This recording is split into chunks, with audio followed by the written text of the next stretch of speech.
Welcome to the B2B Digital Marketer Podcast, a podcast helping you to end your struggle with digital marketing, helping you to pave a new and better path to target and capture your ideal customer. Each week, we teach you how insiders and experts debunk the dreary and become engines of innovation. Now, here's your host, Jim Rembach.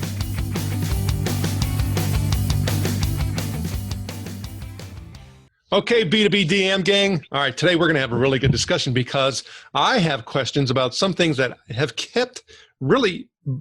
been, or I should say, have been in my inbox probably for about every single month for the past couple of years. And I want to talk about how it could actually help you bring impact to your overall B2B digital marketing. So I'm actually here with Raza Imam, and we're going to talk about something that you probably never even considered to help you with your B2B digital marketing. So Raza, if you could, please tell us a little bit about your background and how you can actually bring value to B2B digital marketing.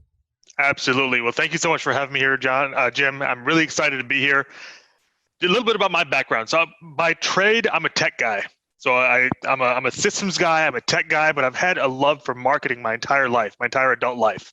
And the two kind of converged. You know, I had a position in sales early on in my life, B2B kind of corporate sponsorship sales.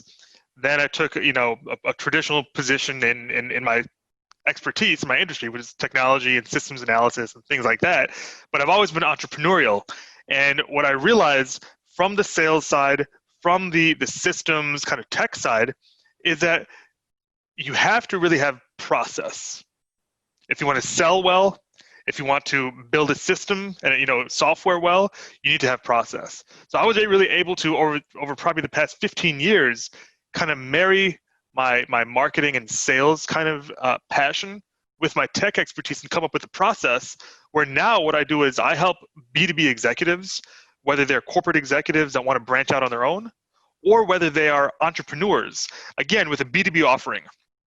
I show them how to do two things: how to build their authority and establish themselves as like the preeminent provider in their market by writing a book, and then how to use strategic outreach to really get and kind of spearfish and harpoon for those big whale clients. So I hope that kind of answers your question, succinctly. Well, I don't know about succinctly. We'll get into getting to the succinct part, because for me, as I had mentioned, being a podcaster for multiple years, being one of those people that was responsible for, biz dev, marketing, client onboarding, partner relationships, all of those, aspects of a business, I found myself in that same scenario when I was working for somebody who had a very different business philosophy of, hey, I'm not giving you unlimited amount of money for your advertising and your marketing. That's not going to happen. Fill your own darn funnel. I'm like, holy smokes, how do I do that? Yeah. And so then it's starting to build the digital platform and awareness and networking and connecting and doing all that stuff. And that's, one of those things why it keeps coming back where people are like, hey, I should be doing what you're saying that I've done. Well, for me, I've never really been one that just loves to write, the actual activity of doing it. I do it because I have to. I would prefer to podcast. That's why I've been podcasting so long. But I get what you're saying, and people say it all the time. Stand out, write a book. Okay, great, right? But if I'm talking about in a B2B digital marketing process, and I'm the marketer that's responsible for helping to bring sales qualified leads to the salespeople, how does this really work? Oh, I love it. I'm so glad you asked that. So if it's okay, I want to share a story with me. So imagine this. Imagine you are 24-year-old Raza or 23-year-old Raza, fresh out of school, took this sales position. I'm responsible for picking up the phone and cold calling tech companies to get them to purchase sponsorships for this event management company that I work for. I'm picking up the phone, I'm cold calling 70 to 100 calls a day, right?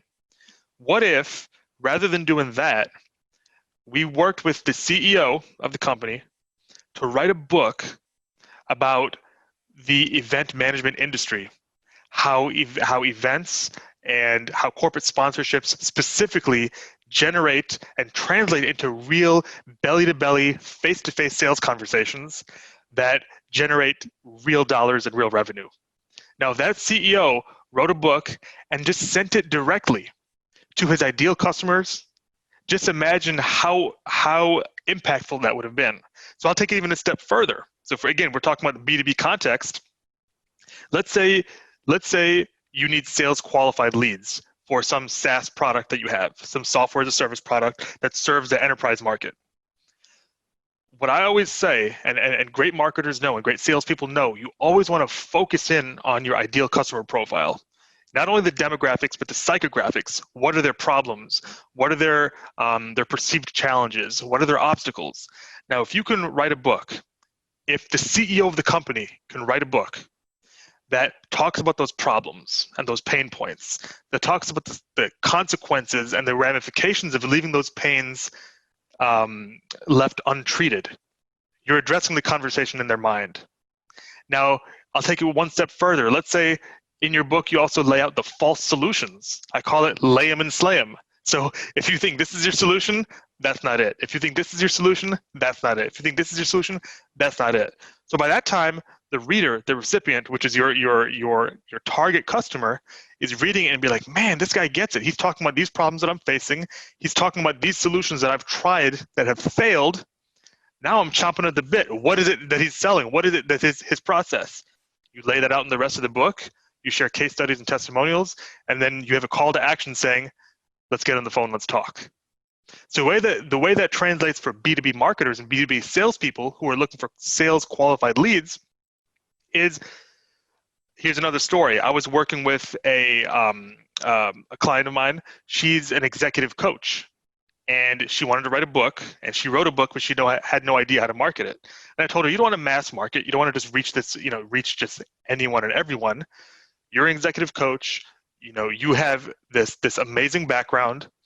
Why don't you come up with a dream list of like your dream 50 clients, send a physical copy of your book to the executive team, the CEO, the CFO, the COO, with a handwritten note saying, hey, John, I noticed you did XYZ. I have a few ideas that could help. Here's a free book. I'd love to talk to you. Now, you send it to the CEO, the CFO, and the COO. You better believe you send a physical paperback copy of your book. You better believe they're going to be talking to each other and say, hey, Jack, did you get this email from this Audrey lady? Hey, Mike, did you get this email or this book from this Audrey lady? You're building internal buzz. So then when you reach out to them with a LinkedIn message, or then when you reach out to them with an email, or then when you pick up the phone and call them, it's not a cold call. It's not a cold email. It's not a cold LinkedIn outreach message. You've already preempted yourself.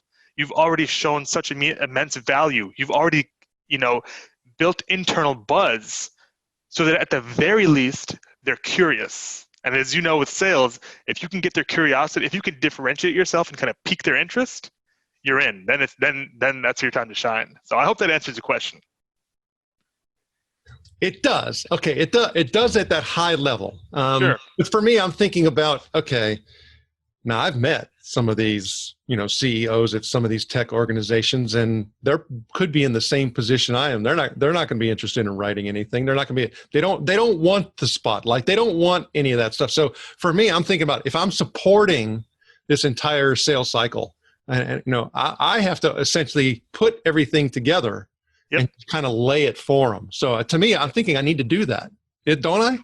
Oh, absolutely. And and my whole philosophy, the way I differentiate myself, or when like you said, you get pitches all the time. People saying, "Hey, you should write a book," and I understand that. So I said, what makes me different is we're going to treat this whole process like a tech startup. So what that means is from the product market fit and the validation, to the messaging, like coming up with killer messaging and positioning, to understanding who your ideal customer prospect is, or your ideal prospect is. But here's the part where, this is where I get to the part that you just asked, which is how do you kind of write it? You don't want to sit there and write and take all this time to write. The beauty of it is you already have existing assets, whether it's webinars, whether it's podcasts, whether it's white papers, whether it's PowerPoints and slide decks, whether it's interviews you've given, whether it's even proposals you've sent out. I'm a big fan of not just staring at a blank sheet of paper and just hoping you get hit with inspiration. I'm a big fan of taking existing content and assembling that into a book.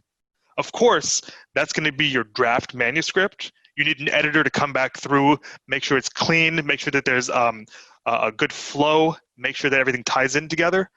But why reinvent the wheel? You're already doing all these other marketing activities. You're doing all these sales activities. Why not take your existing assets and leverage them and compile them into a book?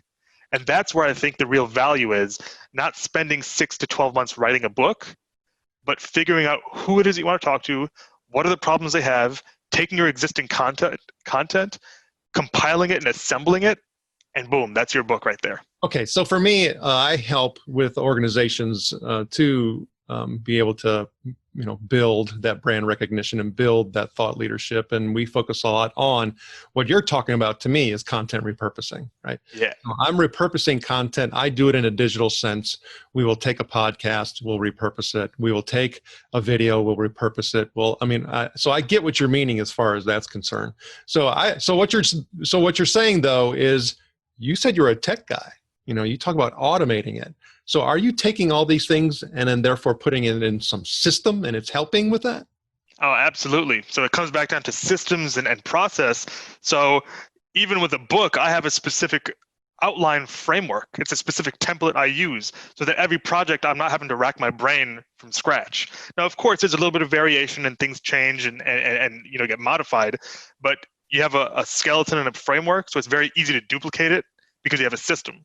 And as far as on the tech side, there's so many tools out there, from otter.ai to rev.com to temi.com, where these are like automated AI transcription services. So you don't even have to sit there and rewrite or retype everything. You just literally take your existing content, repurpose it, whether it's videos or podcasts or whatever, repurpose it, get it transcribed using this AI, and boom, your content is right there. Your manuscript is right there. So yeah, to your point, absolutely, repurpose existing content and use these tools and systems that are already available to make it easier on yourself. Okay, so then for me, I start thinking about the perception, the credibility, and I may be, so for me, well, let me talk about backstory. Let me tell you a story. I actually purchased the equipment to do podcasting 3 years prior to me actually starting. Yeah.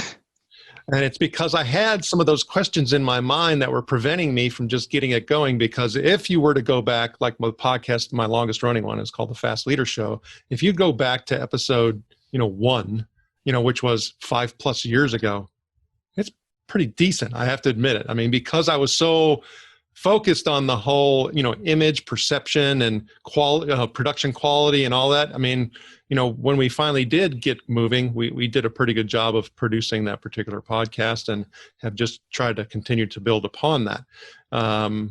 With not going out too crazy. I mean, some people go way overboard in their production. And so I guess my question is, at what point, should you find something that would be perceived of being credible and of quality versus, hey, I've seen a lot of paperbacks out there that's like, I'm not opening that, And then I've also seen some books, like, for example, that have been so textbook looking. I'm like, I don't want to go back to school and read that. How do you find that happy medium between credibility, and crud? Yeah, that's a great point. So two things I'd say there is, a great book doesn't need to be in-depth, textbook level, 300 pages of highly kind of technical information, right? 3 things that a great book needs are story, imagery, and emotion.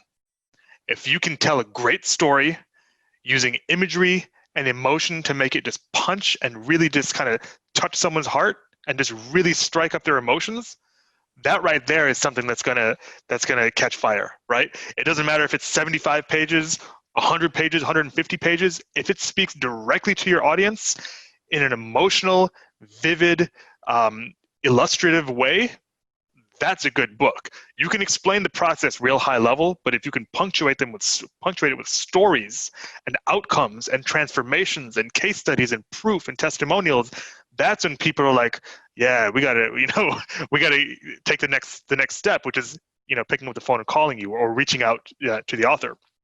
So the difference between credibility and crud is, Again, story, imagery, and emotion. And then the second thing is to, again, make sure that, especially with all the publishing options that are available, you can always iterate. You can always iterate. You can always make it better. But what I say to people is that's why it's always helpful to have an outside set of eyes. This is why, the best authors in the world always have editors, because no matter how smart you are, no matter how much of a domain expert you are, you need an outside set of eyes, an objective set of eyes to look at it and say, oh no, that's not that good, or this doesn't really connect here, or you left something out. So that's a simple solution to that problem. So if you're willing to say, I'm an expert, I'm going to pour my heart and soul into this work, and then I'm mature enough to step back and disassociate my emotions from it and have someone else look at it, that's how you really have a winner.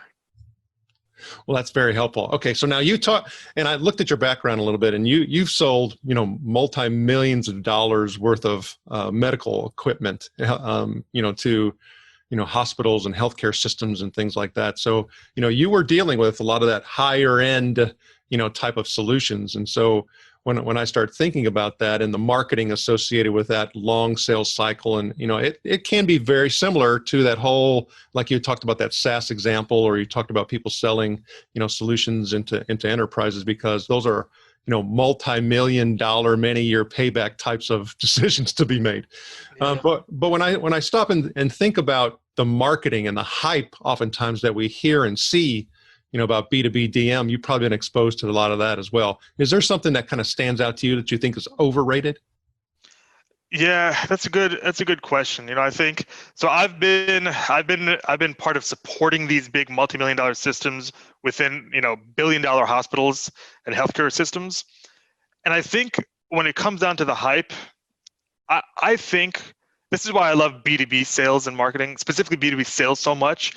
Is because, there's a lot of marketing, there's a lot of branding, there are always conferences and things like that. But to me, what it boils down to is a one-on-one conversation with a prospect. For me, whether it's one prospect, whether it's a specific stakeholder or it's a team of stakeholders, that to me is what I think is the most impactful.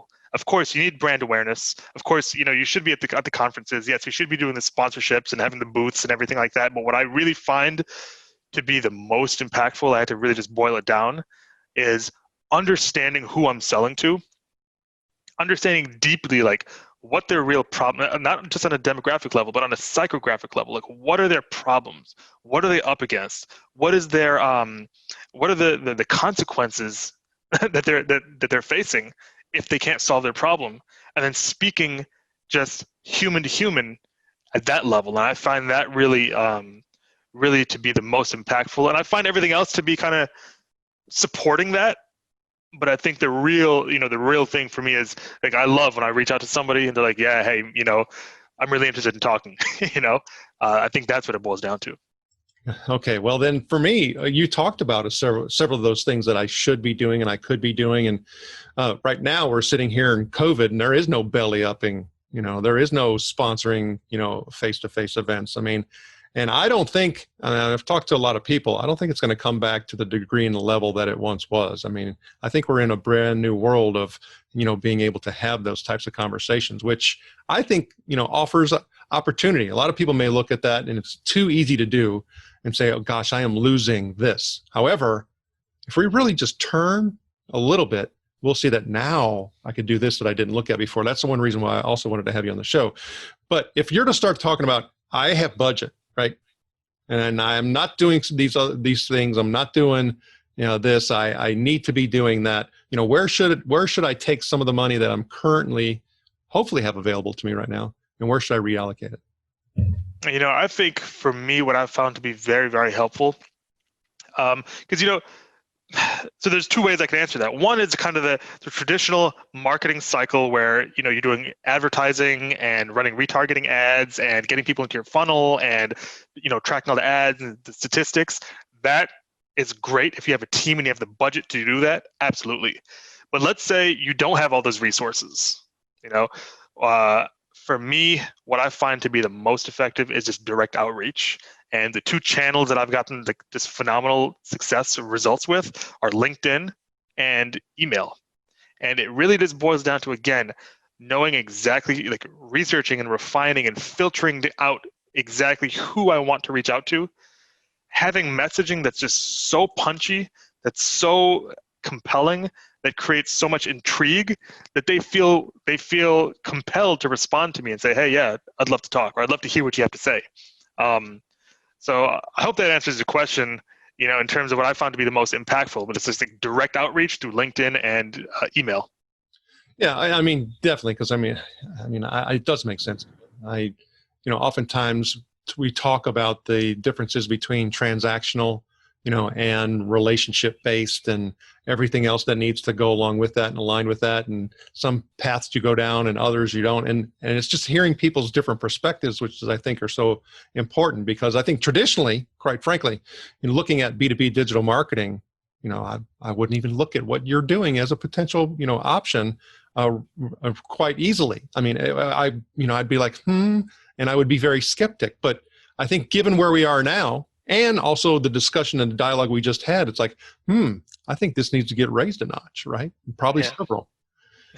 And that's why it's so important to, like you were talking about, have a mentor, get different viewpoints. I mean, all of these different elements are validating a lot of different things in regards to our decisions of what we're going to do. And so, I appreciate your perspective and sharing all this. But I have to stop and look. It's a new world, right? And so if I was to say, all right, let's just look at where I can invest and what I am going to do, where should I put my money? That's a great question. I think it depends on what you're selling and who you're selling to. So if you're selling large scale software to the enterprise, you're going to want to take a certain path, certain trajectory. And in that case, I would say it's probably more of the branding, because with enterprise sales, they want to make sure that the vendor they're buying from is legit, that they have been reviewed by like Gartner or Forrester or some of these analysts. In the enterprise, it's a completely different mindset. It's tougher for them to buy, and I understand this because I've worked in enterprise. On the technology side, it's very hard to buy from a smaller, lesser known vendor without them having a lot of, whether it's media mentions or industry analyst, mentions behind them, because it's a risky thing. People can get fired for choosing the wrong vendor. Like they've always said, no one ever gets fired for buying IBM, right? So I think if you're selling a product to the enterprise, you do need to really invest your time and your effort in the branding and really kind of having large reach and industry recognition. However, on the flip side, let's say you're a consultant, you're a B2B consultant, whether you sell leadership training or whether you sell, I was talking to a guy yesterday, and he's got his MBA from Kellogg. He's got this, he started and sold like a successful tech startup for the insurance industry. And now he wants to get into product management. He actually wants to show data science companies his product management kind of procedure or protocol. It's very specialized. It's very expensive, but it's very high value for organizations. So he's basically selling to software companies who want to build better products faster, more innovative products. So I said, for you really do want to reach out directly to, whether it's a chief revenue officer, whether it's whoever's in charge of the commercialization of products, and sell them on your service and on your process. So again, if you're a consultant that sells a very highly specialized, high margin service, I would go direct to your ideal customers.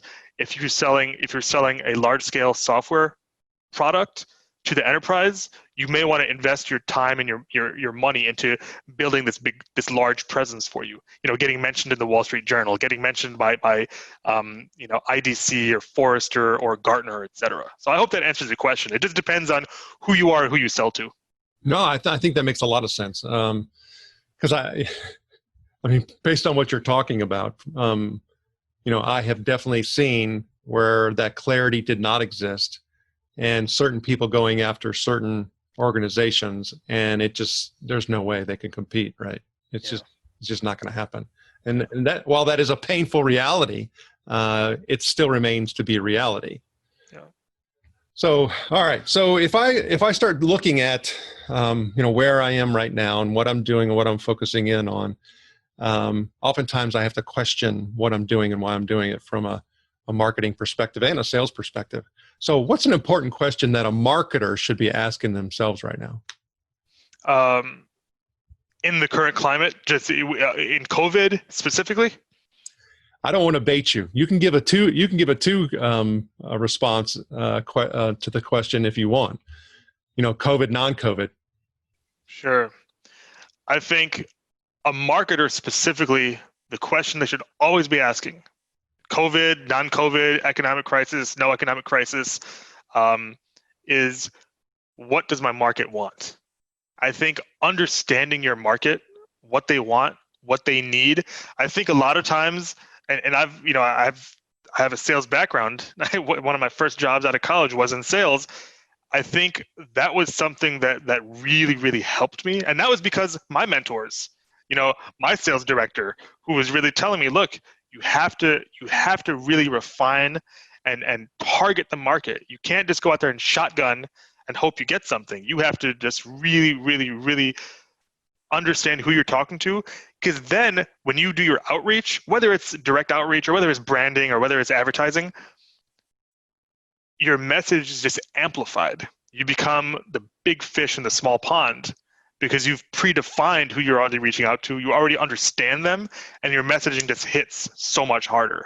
So that's what I would say. My number one advice to myself and to anyone else who's kind of in a marketing role is to take pulse of the market, understand what people want, and then kind of refine your messaging on that. Well, and I think depending on where you are with that, being able to get that feedback can be kind of tough. So like, for example, I had mentioned, doing the sales and marketing biz dev for an organization for a number of years. And what we were doing was selling research programs. And when you start talking about research, there's a certain amount of data you have to be able to obtain before you start getting past, let's just say, what it was referred to as confidence in your decision. Statistically, you start talking about confidence levels and errors and all of that type of information in regards to what do you do with the data. And so if I'm not able to capture a lot of that information, what is reasonable here? Because when you start talking about getting the pulse and the focus in on, your particular target and your particular industry, well, maybe I can't go out and collect 500 pieces of feedback from somebody. They're not going to give me that information. How do I seek that and find that? Oh, that's a great question. So with B2B, this is why I love B2B marketing, because it's so much more targeted. It's a much smaller market than like selling B2C, right? Like if I was selling like some cosmetic product or something like that. With B2B, to get research from the market, what I always like to do, number one, I go on Amazon.com, look at related books to my topic. So if I'm selling some sort of software or some sort of consulting offer, I look at other books that are similar to my offer, and I'll read the reviews. And I want to hear exactly what customers are saying. So in their customers' own words, and that's one of the number one keys to marketing is address the conversation in the customer's head using their own words, and then wrap that up in your messaging and send it back to them and communicate back to them. So I think Amazon reviews are a gold mine, on relevant books to your industry, absolute gold mine. Read the good ones and read the negative ones. Read what people like and what people hate. That's really going to help you shape, and that gives you like real life research from the market. I also like to tell people to go to Reddit forums and Reddit discussion boards, around your industry. And Reddit has so many subreddits, and you will find something, even if you sell something really obscure, some B2B product or service that's really seemingly obscure, you'll find a thread. So let's say you're selling let's say you sell packaging like to bubblegum companies, you will probably find something similar to that on Reddit, and you can hear what people are actually saying. On top of Amazon reviews and Reddit, I would also go to industry associations, industry conferences, industry trade groups and associations. They usually will have some sort of user group. They usually will have some sort of forum. They usually will have some sort of blog. They'll usually have some sort of Facebook group, some sort of online presence where you can just you don't even have to interact at the beginning. All you really have to do is just read what people are saying, and that just it helps inform and kind of shape your messaging because you're just listening directly to the market. That's very, very helpful, very practical, and I think anybody can access that. I can tell you, Raza, I've had a really good time talking to you today. Can you tell me how the B2B DM gang can get in touch with you? Yeah, absolutely. I think the easiest way is just to go to my website, authorpreneurelite.com. So the word author and then preneur, like from entrepreneur, elite.com, or you can look me up on LinkedIn. But yeah, I'd love to. Those are the two best ways to get a hold of me. Raza Imam, thanks for sharing your knowledge and wisdom, and we wish you the very best. Yeah, thank you so much, Jim.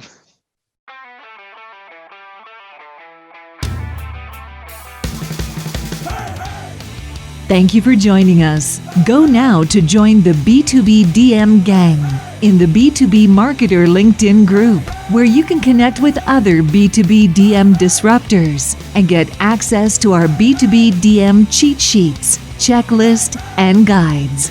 While you're at it, if you found value in this show, please help by going to iTunes to rate, review, and subscribe.